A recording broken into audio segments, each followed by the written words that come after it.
The month of February is designated as Black History Month. In the United States, it is a time to honor the important role African Americans play in the story of our country. The idea began as a week-long celebration in 1926, organized by historian Carter G. Woodson and others. It coincides with the birthdays of Frederick Douglass, a brilliant orator who escaped slavery and spent the rest of his life working to stop it, and President Abraham Lincoln, who issued the Emancipation Proclamation during the Civil War, which led to the eventual end of slavery in the U.S. Others who fought to end slavery include famous women like Sojourner Truth and Harriet Tubman. Woodson's idea caught on, and soon schools and communities around the country began organizing celebrations, starting history clubs, and hosting events to learn more about Black history and culture. The Civil Rights Movement in the 1960s sparked even greater interest in the many accomplishments of notable African Americans, who excelled in all areas of life despite obstacles and hardships. Like scientist George Washington Carver, educator Mary McLeod Bethune, baseball great Jackie Robinson, entertainer Oprah Winfrey, and President Barack Obama. Black history is American history. Black History Month is a special time to focus on and learn more about Black culture and people of African descent who have made American life richer.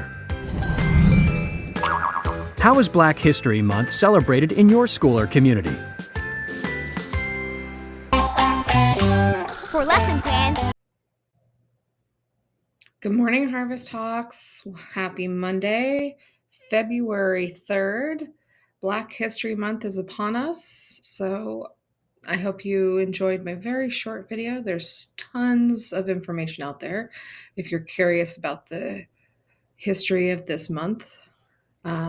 Feel free to talk to your teachers about it and check it out. All right, so this week we've got a few things coming down the pipeline. If you are an EL student, you see Miss Stonnet. We have a parent info night for your parents. We've reached out to all of them, and that parent info night is Wednesday. If your parents can't make it in person, we do have a Zoom link so they can watch from home or wherever they are. So if this is news to you or your parents, have them call the school because we have plenty of answers. Academic awards, grades 1 through 4 are going to have their academic awards on Thursday. And then Friday, 5th and 6th grade will have their academic awards. We've got awards for lots of things, but we've shortened them a bit. So for 3rd through 6th grade, we've got academic improvement. You earn that by moving your grades up. Improvement means improvement, right? You're making progress.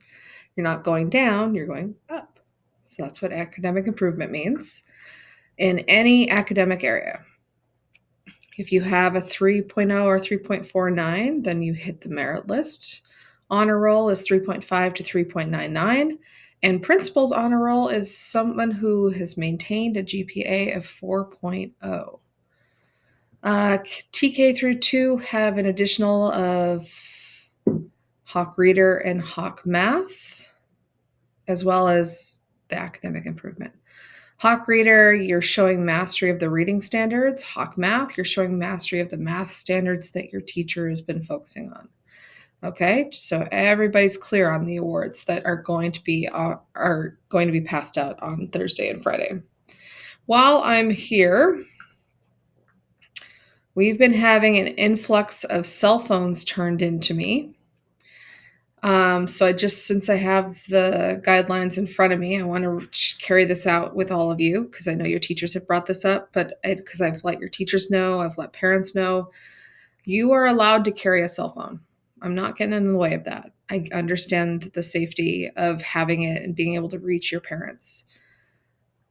The cell phone should not be disruptive to the educational program. That means that it should not be out in class. It should not be ringing in class. It should not be, oh my God, my mom's calling. I need to take this and step outside. Like that's a disruption, right? Your parents should be calling the school if it's a severe emergency so that we can get you and handle the situation.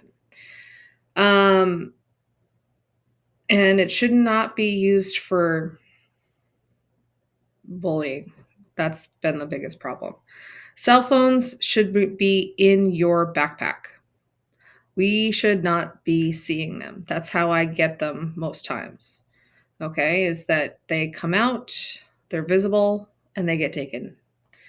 And they're expensive, so you don't want other kids to see them because someone could take it. Cell phones that are seen or heard will be confiscated and held until the end of the day. That's your first offense. If this becomes a problem and you have a second offense, then your parents will be contacted and they're going to have to come and pick it up themselves, not you. Third offense, the student may not bring the cell phone to school at all. Like, no more. I still have a cell phone in my desk. Students may contact parents after school is dismissed. So that means you are out front. You are not on campus, you are out front. Then you can pull your phone out. Students may contact parents during sports practice when you have your coach's permission. You may not take pictures or videos of other students or staff, especially without their permission, at all. Okay? You may not post pictures of other students or staff, especially without their permission. It's called consent, folks. And taking photos of students and staff on campus, that's disruption of the school educational program. You may not share those pictures that you take of students and staff online. There's laws about this, just an FYI. No photos or videos are allowed to be taken on school campus, okay? Students may not bring digital media players, anything digital, to school. Cameras, personal computers, without written permission from one of us. Mr. Bennett, myself, one of us. Ms. Batista. Okay, so that is the technology policy as dictated by the district. That's not just me, it's the district, okay? And if your parents have a problem with that, they know where the district is, but I don't see that changing anytime soon. So keep the cell phones hidden. I should not be seeing 4 cell phones brought up to the office because they were out on a daily basis. We're all grade levels. I'm not talking just about the older kids. I'm talking about first, second, third, all of you guys. Cell phones must be hidden. Don't want to see them. We will take them if we see them. Okay? All right. This is Accept Responsibility Month, which is perfectly fitting for going over cell phone policy. It's your responsibility to follow the policies as laid out right now. If you have a problem with the policies, like I said, these are not my words. I got this from the district. But if you get called out on it, then you need to accept your responsibility, which means your consequence at this point. Consequences can be positive and can be negative, but because every action has a consequence, and arguing with us about it, it's not going to get you anywhere. All right. So keep that in mind when you get called out on your behavior or your actions. Okay, so that's that on the cell phone policy and accepting responsibility. There's more policies in place. If you're ever curious, if you want to go to our Harvest Elementary website, this document is called the Harvest Elementary Syllabus, and there's lots of helpful information on there if you're ever curious about what's going on or why you got in trouble. It's all detailed out in there. All right, so that's it. I do want to give a shout out to cheer. You guys did great in your championship. You got 3rd in Central Unified and 10th in the Clovis West competition. Congrats, ladies. Congrats, Mr. V. Well done. I'm looking forward to hearing how wrestling did on Friday. It was very busy, so I did not get to see the results, but I will be sure to share them with you all once I get them. All right.